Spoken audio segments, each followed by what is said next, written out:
How to add tags in Tumblr. In this video, I'm going to show you how you can easily add it to your profile.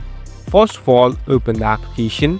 Now, here on the right bottom, you can see a profile icon. Simply tap on your profile icon.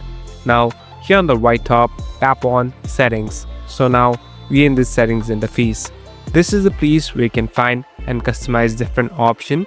So here, there's a section called Featured Tags. Simply tap on Featured Tags, and this is the place where you can add different tags. So all the tags related will be popped up in your feed account. So you can select the one that you like, and at last here on the right top, tap on Done.